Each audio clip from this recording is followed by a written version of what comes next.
السلام علیکم میرے پیارے دوستوں اور بزرگوں، میں لے کر آیا ہوں حضرت جی مولانا سعد صاحب کا بیان۔ اس بیان میں حضرت جی مولانا سعد صاحب فرما رہے ہیں، مسلمانوں کی مدد کیوں نہیں ہو رہی؟ کیا وجہ ہے جس سے مسلمانوں کی مدد نہیں ہو رہی؟ چلو تو چلتے ہیں بیان کی طرف۔ بہت اچھا بیان ہے۔ اگر بیان اچھا لگے تو چینل کو سبسکرائب کریں اور ویڈیو کو زیادہ سے زیادہ لوگوں کو آگے تک شیئر کریں۔ تعالیٰ السلام کی علیکم۔ غیبی نصرتیں نہیں ہیں، اس کے باوجود اللہ تعالیٰ کی غیبی نصرتیں نہیں ہیں۔ دور صحابہ میں ایک فرد کے عمل پر اجتماعی نصرت نازل ہوتی تھی، ایک فرد کے عمل پر اجتماعی نصرت نازل ہوتی تھی۔ اس زمانے میں ایک مجموعے کی عبادات مقبولہ پر بھی اللہ کی غیبی نصرت نازل نہیں ہو رہی ہے۔ یہ سوال ہر شخص کے ذہن میں ہونا چاہیے، جبکہ اس امت سے کے بارے میں آپ نے فرمایا صحابہ کرام سے کہ جو لوگ تمہارے بعد آئیں گے، فرمایا صحابہ سے جو لوگ تمہارے بعد آئیں گے ان میں ایک آدمی کے عمل پر جو اجر ملے گا وہ 50 کے بقدر ملے گا۔ صحابہ نے عرض کیا کہ یا رسول اللہ، ہم میں سے 50 یا ان میں سے 50؟ فرمایا کہ نہیں، تم میں سے 50 کے برابر تمہارے بعد آنے والوں میں سے ایک فرد کو 50 کے برابر اجر ملے گا۔ اور یہ فرمایا کہ روایت میں کہ تمہارے بعد آنے والے ایک مسلمان کی مدد تم میں سے 10 کے برابر کی جائے گی، تم میں سے 10 کے برابر کی جائے گی۔ آخر کیا بات ہے کہ امت ان نصرتوں سے، ان غیب نصرتوں سے محروم ہے جو نصرتیں صحابہ کرام اور انبیاء علیہ السلام کے زمانوں میں نازل ہوئی ہیں۔ اس کی کیا وجہ ہے؟ اس کی وجہ صرف یہ ہے کہ امت نے دعوت اللہ کو چھوڑ دیا ہے، کیونکہ قرآن نے نصرت کے لیے، غیبی نصرت کے لیے، قرآن نے غیبی نصرتوں کے لیے دعوت کو شرط قرار دیا ہے۔ قرآن نے غیبی نصرتوں کے نزول کے لیے دعوت اللہ کو شرط قرار دیا ہے۔ میری بات بہت دھیان سے سننی پڑے گی۔ محض عبادات پر غیبی نصرتیں نازل نہیں ہوں گی، محض عبادات پر غیبی نصرتیں نازل نہیں ہوں گی، محض عبادات پر غیبی نصرتیں نازل نہیں ہوں گی۔ جب عبادات پر غیبی نصرتیں نازل نہ ہوں گی تو ان کا یقین عبادات سے بھی ہٹ جائے گا، اور عبادات سے ہٹ کر ان کا یقین اسباب و شکلوں کی طرف جائے گا۔ وہ یوں سمجھیں گے کہ عبادت اور اسباب کو جمع کرنے پر مدد ہوگی، بغیر اسباب اختیار کیے ہوئے محض عبادات سے نصرت نہ ہوگی۔ حالانکہ نصرتوں کے رک جانے کا سبب وہ دعوت اللہ کا چھوٹ جانا ہوگا۔ اس لیے خوب سمجھنا چاہیے کہ اللہ تعالی کی طرف سے نصرت کا ضابطہ کیا ہے، غیبی نصرت کا ضابطہ کیا ہے، اس کو جاننا چاہیے کہ غیبی نصرت کا ضابطہ کیا ہے، غیبی نصرت کا ضابطہ کیا ہے۔ اللہ تعالی نے قرآن میں شرط لگائی ہے، ان تنصروا اللہ ینصرکم، آگے فرمایا وَيُثَبِّتْ أَقْدَامَكُمْ، کہ اگر تم اللہ تعالی کے دین کے مددگار ہو تو اللہ تعالی تمہارے مددگار بھی ہیں اور تمہارے قدموں کو تمہارے دین پر جمانے والے ہیں، تمہارے قدموں کو تمہارے دین پر جمانے والے ہیں۔ ہمیں صحابہ کرام کی ساری سیرت کو پڑھ کر یہ معلوم ہوا کہ صحابہ کرام کی غیبی نصرتوں کا سبب وہ دعوت اور عبادت دونوں کو جمع کرنا تھا، دعوت اور عبادت دونوں کو جمع کرنا تھا، دعوت اور عبادت دونوں کو جمع کرنا تھا، کیونکہ اگر ان دونوں میں سے کسی ایک میں کمی آئے گی تو انفرادی اجتماعی دونوں طرح نقصان ہوگا۔ امت کے ارتداد کا سبب ہی نقل و حرکت کا چھوٹ جانا ہے، امت کے ارتداد کا سبب ہی نقل و حرکت کا چھوٹ جانا ہے۔ جب یہ امت اللہ کے راستے کی نقل و حرکت اور بذات خود دعوت دینا چھوڑ دے گی تو امت میں ارتداد عام ہو جائے گا، امت میں ارتداد عام ہو جائے گا۔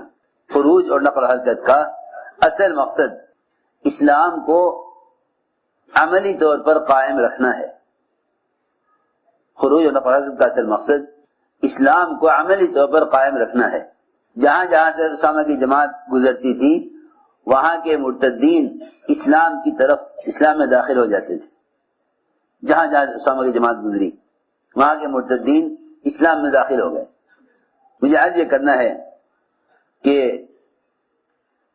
دعوت اور عبادت ان دونوں کو مستقل جمع رکھنا یہ اللہ تعالی کی غیبی نصرتوں کا اصل سبب ہے، کیونکہ اگر یہ امت دعوت چھوڑ بیٹھے گی تو دو بڑی خیروں سے محروم ہو جائے گی، دو بڑی خیروں سے محروم ہو جائے گی۔ ایک تو محرومی ہوگی وحی کی برکات سے، محرومی ہوگی وحی کی برکات سے، دوسرے محرومی ہوگی دعاؤں کی قبولیت سے۔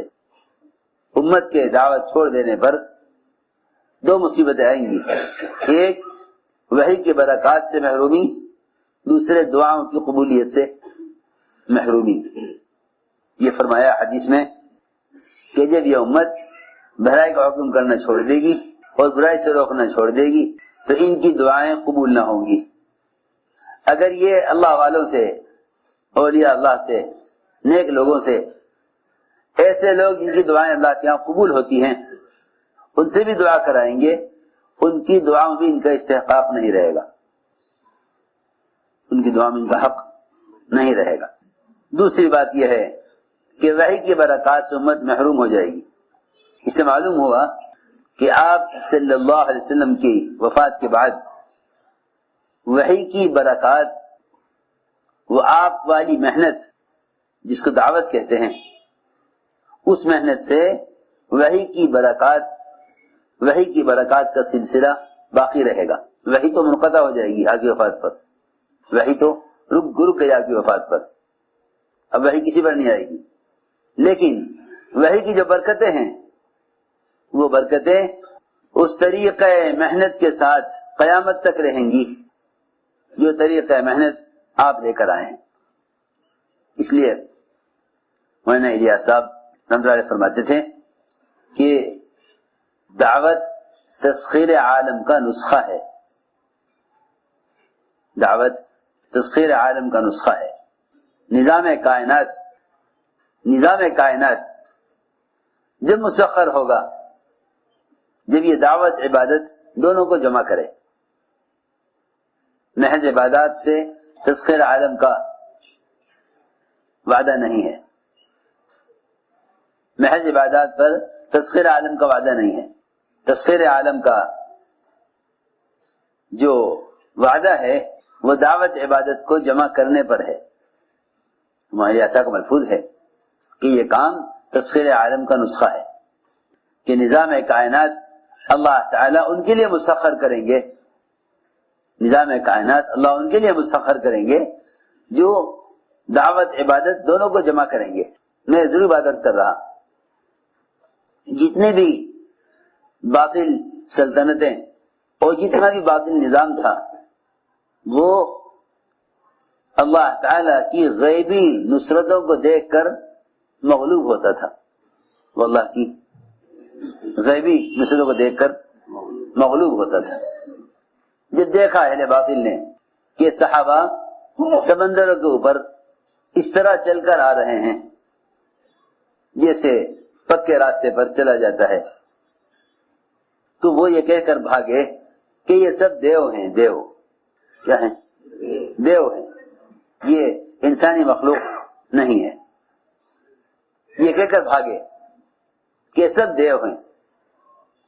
ہم سمجھتے تھے اللہ کے راستے کی نقل و حرکت اور دعوت اللہ کی وجہ سے اللہ تعالی مسلمانوں کے لیے نظام کائنات کو مسخر کرتے تھے۔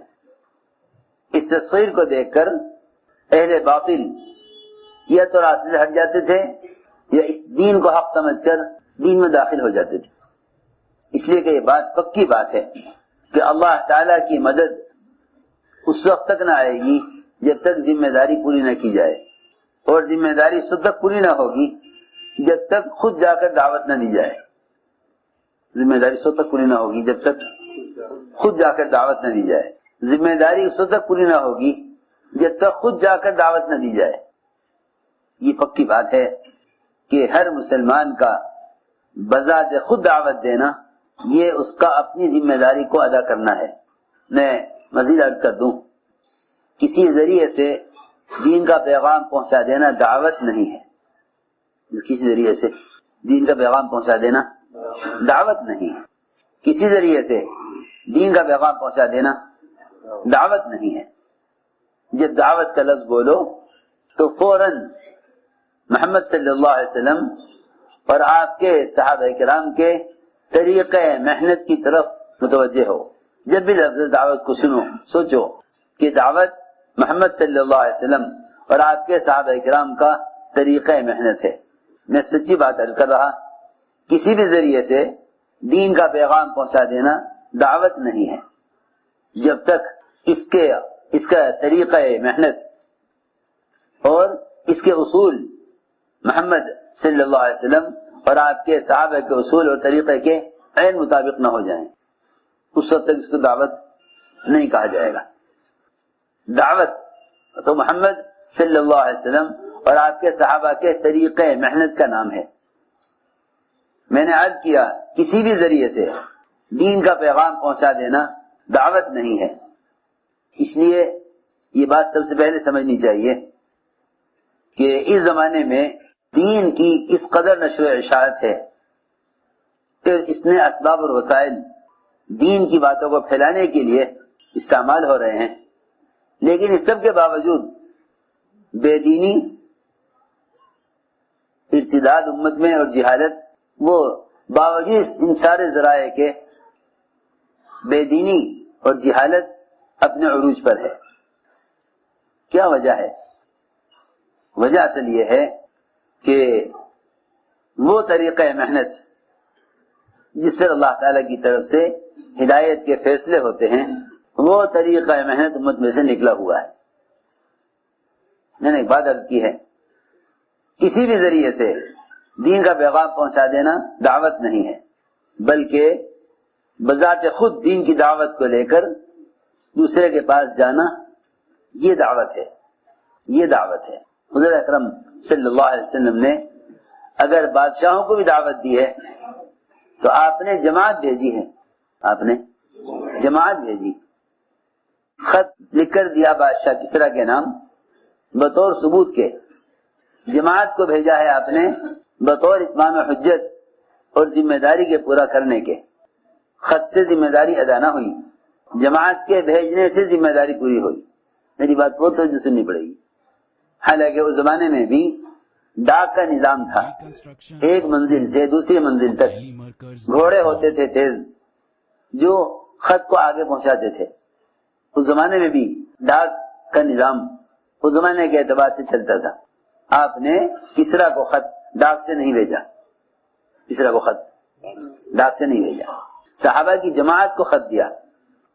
وہ جو اعمال عبادت کرتے ہوئے اس راستے کی تکلیفوں کو برداشت کرتے ہوئے چلے اور کسریٰ کو جا کر خط دیا اور دعوت دی، کسریٰ نے خط پھاڑ دیا، کسریٰ نے خط کو پھاڑ دیا، کسریٰ نے خط کو پھاڑ دیا۔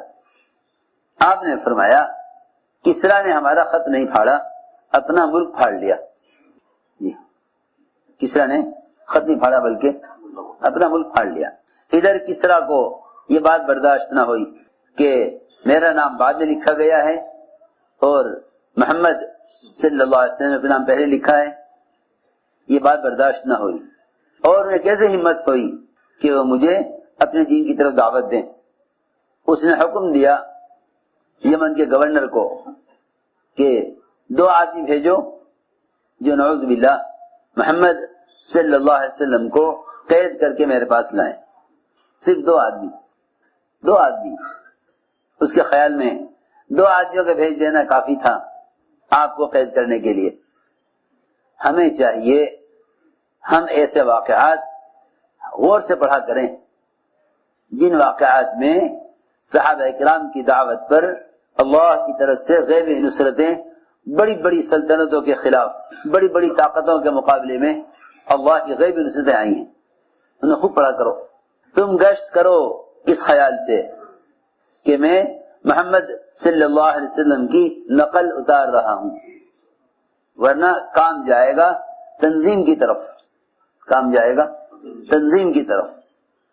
یہ تنظیم نہیں ہے، یہ انبیاء علیہ السلام اور صحابہ کرام کا، انبیاء کی بعثت اور صحابہ کی نقل و حرکت کا مقصد ہے۔ یہ کوئی تنظیم نہیں ہے، یہ کوئی تنظیم نہیں ہے۔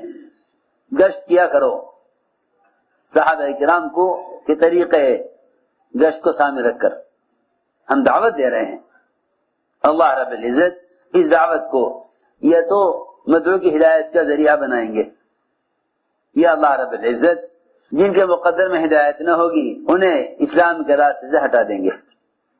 لیکن یہ بات یاد رکھو کہ غیروں کے اسلام میں داخل ہونے اور مسلمان کے اسلام پر جمنے اور جن کے مقدر میں ہدایت نہیں ہے ان کے راستے سے ہٹنے کے لیے دعوت شرط ہے، دعوت شرط ہے۔ کسرا نے 2 آدمی بھیجنے کا حکم کیا یمن کے گورنر کو کہ جو جائیں اور نعوذ باللہ جنہوں نے خط لکھا ہے انہیں گرفتار کر کے لائیں۔ وہاں پہنچا، 2 آدمی پہنچے آپ کی خدمت میں، آپ کو دیکھ کر کانپنے لگے۔ فرمایا گھبراؤ مت، کیا بات ہے، کہاں سے آئے ہو؟ کہ ہمیں بازان نے بھیجا ہے، یمن کے گورنر نے، اس کو حکم دیا ہے اس کے آقا نے، اس کو حکم دیا ہے اس کے آقا نے کہ جاؤ اور محمد صلی اللہ علیہ وسلم کو گرفتار کر کے لاؤ۔ آپ نے فرمایا کہ جس کے آقا نے تمہیں مجھے گرفتار کرنے کے لیے بھیجا ہے اس سے جا کر کہہ دو کہ رات میرے آقا نے اس کے آقا کو قتل کر دیا، رات میرے آقا نے اس کے آقا کو قتل کر دیا، جس کی طرف سے تم مجھے گرفتار کرنے کے لیے بھیجے گئے ہو میرے اللہ نے تمہارے آقا کو رات قتل کر دیا۔ وہ منٹ، وہ گھڑی، وہ دن ان دونوں نے لکھ لیا۔ کہا آپ فرمایا کہ یہ بات سچی ہے، یہ بات سچی بات ہے، یہ بات سچی بات ہے کہ رات میرے آقا نے تمہارے آقا کو قتل کر دیا۔ انہوں نے وقت اور دن لکھ لیا اور فوراً آدمی بھیجا یمن گورنر کے پاس، جن کو گرفتار کرنے کے لیے آپ نے مجھے بھیجا ہے وہ تو یوں کہہ رہے ہیں کہ کہیں کے لیے گرفتار کرنے کے لیے آئے ہو، جس نے گرفتار کرنے کے لیے بھیجا ہے اس کو میرے آقا نے رات قتل کر دیا۔ یمنی گورنر نے آگے تحقیق کی، پتہ چلا کہ اسی منٹ، اسی گھڑی، اسی رات میں کسرا کو اس کے بیٹے نے قتل کر دیا۔ یہ جتنی بھی نصرات غیبیہ ہیں اس زمانے کے مسلمانوں کا سب سے بڑی غلط فہمی یہ ہے کہ جو مدد صحابہ کی ہو چکی وہ مسلمان کے زمانے میں نہیں ہو سکتی۔ اسباب نصرت کو چھوڑ کر کیوں نہ اللہ کی مدد سے نا امید ہوگا، جبکہ حال ہمارا یہ ہے ایک دکان پر بیٹھنا چھوڑ دو تو اس دکان سے آمدنی کی امید ختم ہو جاتی ہے، ایک زمین پر جانا چھوڑ دو تو اس زمین سے پیداوار کی امید ختم ہو جاتی ہے، دفتر آنا چھوڑ دو تو تنخواہ کی ملنے کی امید ختم ہو جاتی ہے۔ اللہ اکبر۔ جب وہ مادی اسباب جن پر حاجتوں کا پورا ہونا یقینی نہیں ہے جب اس کے بارے میں نا امید ہو جاتے ہیں تو پھر سوچو تو صحیح، وہ دعوت جو اللہ کی مدد کے لیے شرط ہے اس کے چھوٹ جانے پر اللہ تعالی کی طرف سے مدد کی امید مسلمان کیسے کر سکتا ہے؟ تو ہم نے عرض کیا کہ دعوت اور عبادت ان دونوں کا جمع رکھنا یہ اللہ تعالی کی غیبی نصرتوں کے نازل کرنے کا سبب ہے، کیونکہ دعوت کے بغیر اتمام حجت نہ ہوگا، ذمہ داری ادا نہیں ہوگی، دعوت کے بغیر ذمہ داری ادا نہ ہوگی۔ جتنے بھی مادی اسباب ہیں بات کے پہنچانے کے، مولانا الیاس صاحب فرماتے تھے مادی اسباب اور مادی ذرائع دین کی بات کے پہنچانے کے لیے اس سے رواج ترقی کرے گا، دین ترقی نہیں کرے گا. اس سے رواج ترقی کرے گا، دین ترقی نہیں کرے گا. دین کی ترقی اس طریقہ محنت میں ہے جو طریقہ محنت محمد صلی اللہ علیہ وسلم اور آپ کے صحابہ کا ہے، کہ جب تک امت اجتماعی طور پر اس طریقے دعوت پر نہیں آئے گی. لوگ اس زمانے میں کہتے ہیں کہ کوئی متعین طریقہ نہیں ہے دین کے زندگیوں میں لانے کا، جس زمانے میں جو بھی طریقہ اختیار کیا جائے وہی اس زمانے کے لیے مناسب ہے. یہ بہت غلط مشورہ اور بہت غلط خیال ہے. لوگ یہ کہتے ہیں کہ دین کو امت تک پہنچانے کے لیے ہر زمانے کے اعتبار سے طریقہ مرتب کیا جائے گا. یہ بات بالکل غلط ہے، یہ خیال غلط خیال ہے. کیونکہ جس طرح محمد صلی اللہ علیہ وسلم ایک 3 انگلی سے کھانا کھانے کی سنت کو قیامت تک کے لیے لے کر آئے ہیں، وضو کے طریقے کو قیامت تک کے لیے لے کر آئے ہیں، نماز کے طریقے کو قیامت تک کے لیے لے کر آئے ہیں. آپ کی کوئی ایک سنت بھی استنجے کی لائن سے لے کر، کھانا کھانے سے لے کر، نماز پڑھنے سے لے کر، آپ کی ایک سنت بھی قیامت تک بدلے گی نہیں. ایک سنت بھی قیامت تک بدلے گی نہیں. تو پھر سوچو امت تک دین کی دعوت کو پہنچانے کی سنت کیسے بدل سکتی؟